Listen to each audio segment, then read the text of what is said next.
ओम नमः शिवाय। आपके अपने चैनल शिव भक्ति 0.2 में आप लोगों का स्वागत है। आज हम आपको एक कथा सुनाने जा रहे हैं जो सुनने मात्र से आपके जीवन में एक नया सवेरा आएगा। तो चलिए कथा को प्रारंभ करते हैं। भगवान शिव माता पार्वती से कहते हैं, पिछले जन्म का पाप इस जन्म में अभिशाप बन जाता है। फिर माता पार्वती पूछती है, पिछले जन्मों का पाप की सजा इस जन्म में क्यों प्रभु? फिर भगवान शिव कहते हैं, हे देवी, आज मैं आपको कहानी सुनाने जा रहा हूँ।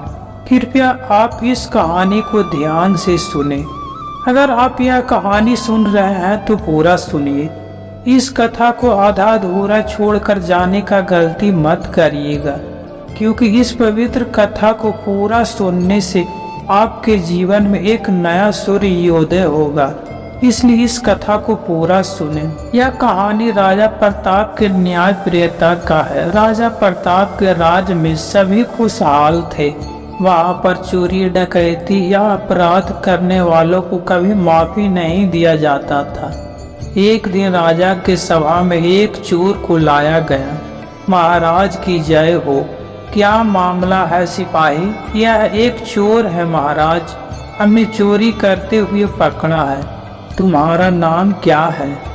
मेरा नाम श्याम लाल है महाराज। क्या तुम्हें पता नहीं कि चोरी की सजा मौत है?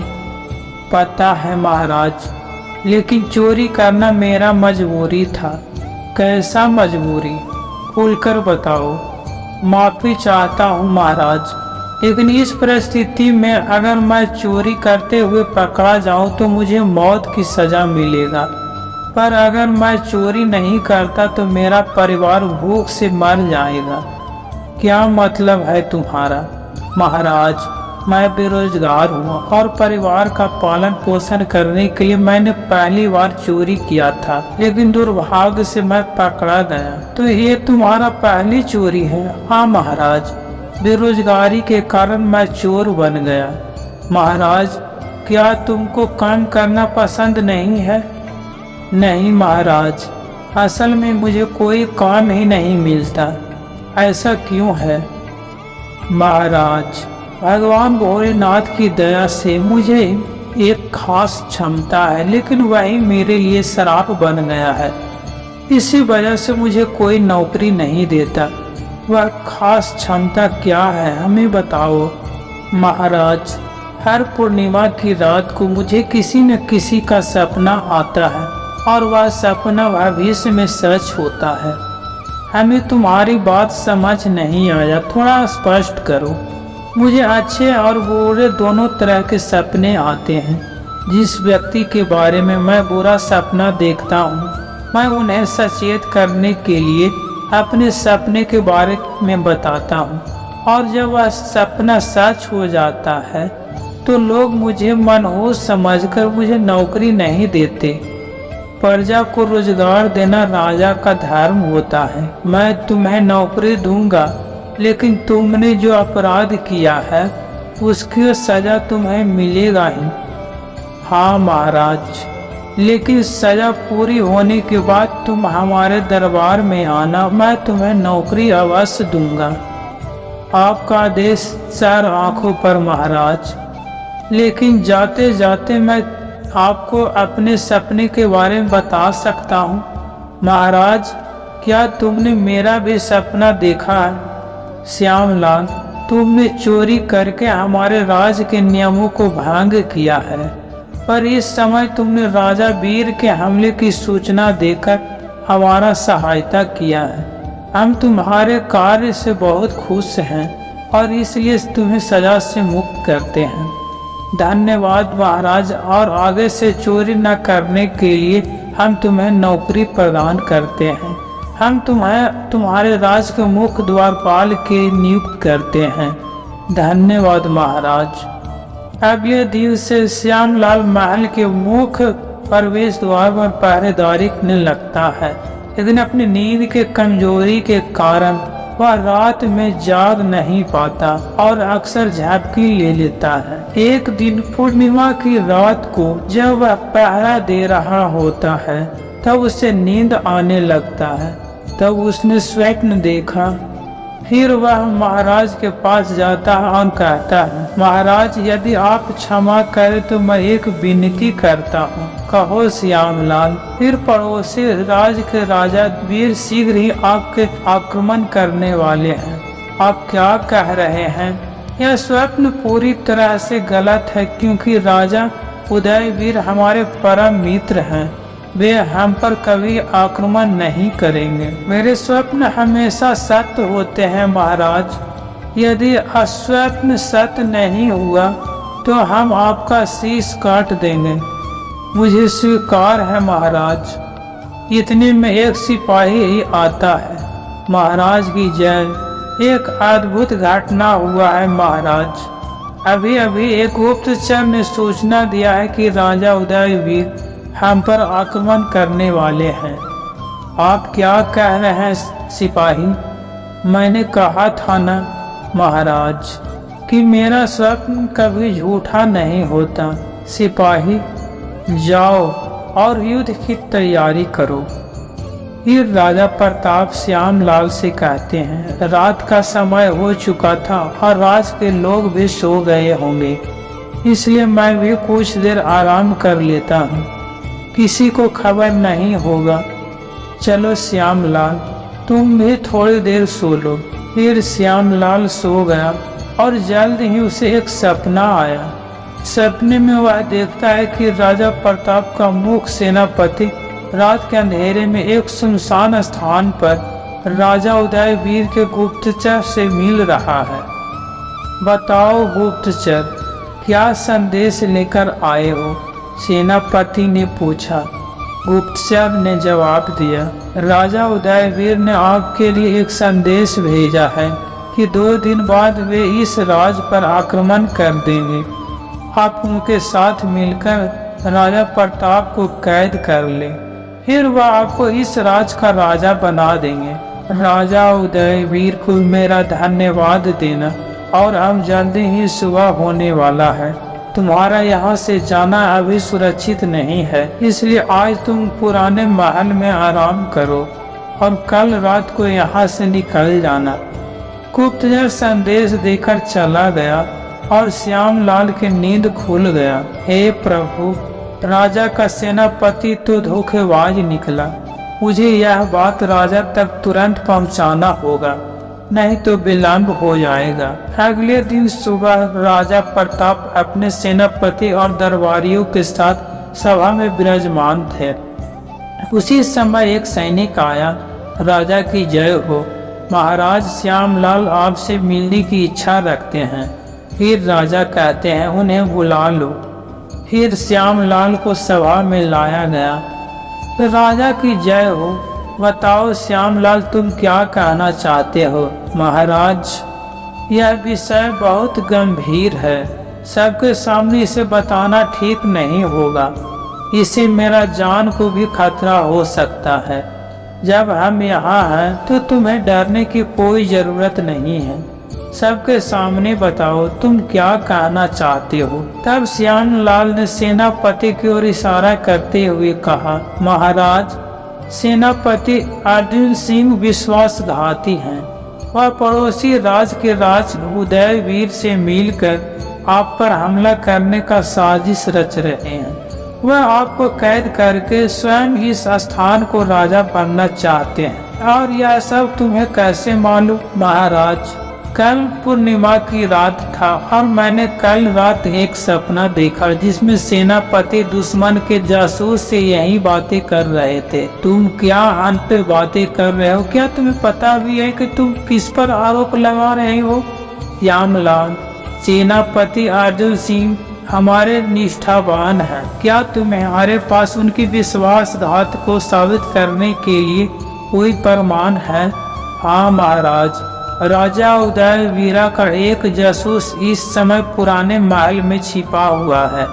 उसकी पकड़ लेना ही सेनापति की गद्दारी का सबसे बड़ा सबूत होगा। महाराज, सैनिक को अभी पुराने महल की तलाशी लो और अगर वहां उदयवीरा का जासूस मिले तो उसे तुरंत पकड़ो और तब तक सेनापति अर्जुन सिंह को हिरासत में रखो।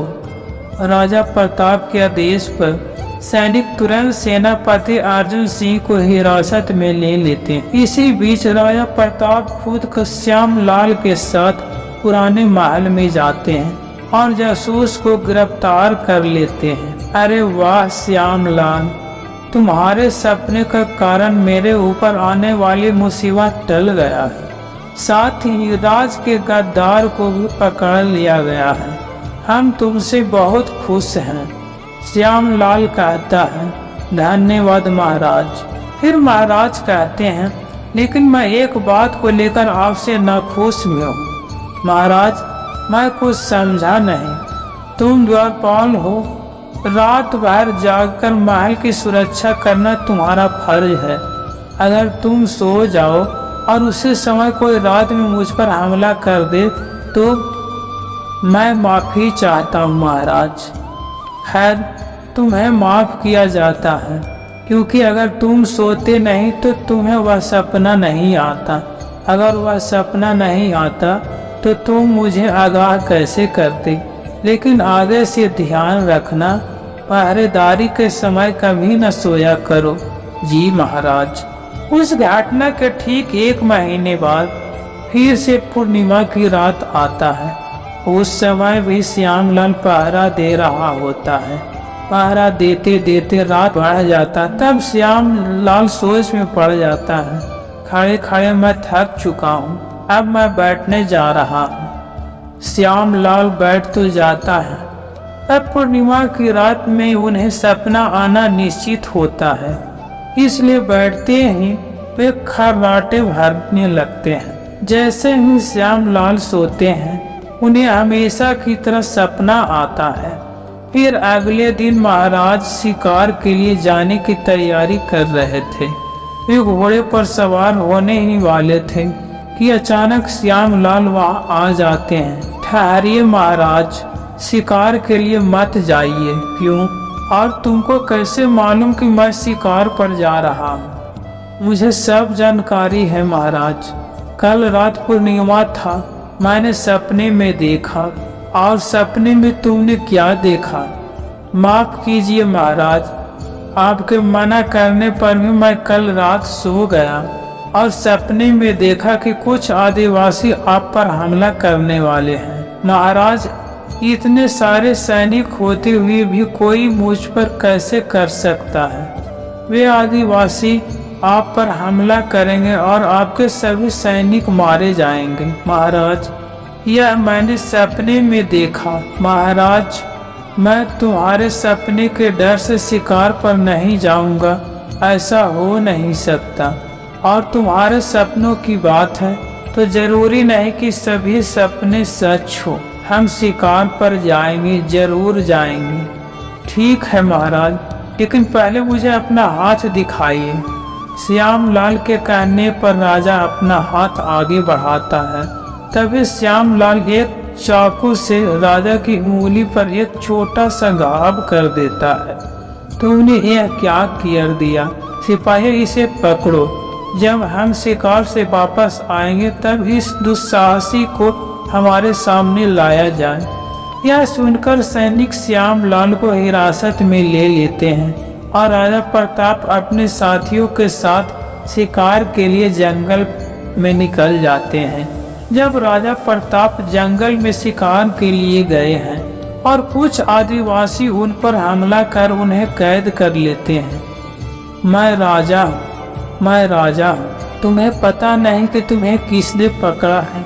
मुझे छोड़ दो, शायद मैं तुम्हें माफ कर दूं। फिर कबीले का सरदार आता है। यहाँ माफी और सजा देने का अधिकार सिर्फ मेरा है। इसकी बलि देने की तैयारी करो। जैसे ही राजा प्रताप की बलि देने की तैयारी होता है और जल्लाद उनका सिर काटने के लिए बढ़ता है, तभी अचानक सरदार की नजर राजा के खून से लथपथ उंगली पर पड़ता है। रुको, ये तो घायल है। देखो, इसकी उंगली में चोट लगा है। घायल व्यक्ति की बलि नहीं चढ़ाया जाता, इसे छोड़ दो। अगले दिन राजा प्रताप अपने दरबार में विराजमान थे। श्यामलाल को सामने लाया गया। श्यामलाल हाजिर हो गए हैं। महाराज, हम आपके आभारी हैं श्यामलाल।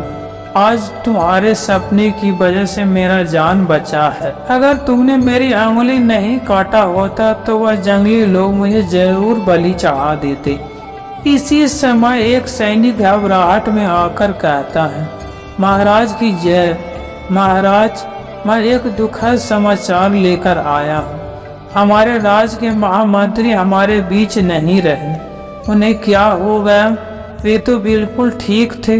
दरअसल श्यामलाल ने उन्हें अपने सपने का जिक्र किया था, जिसमें उन्होंने बताया था कि 10 दिनों के अंदर हृदय गति रुक जाने से उनका मृत्यु हो जाएगा।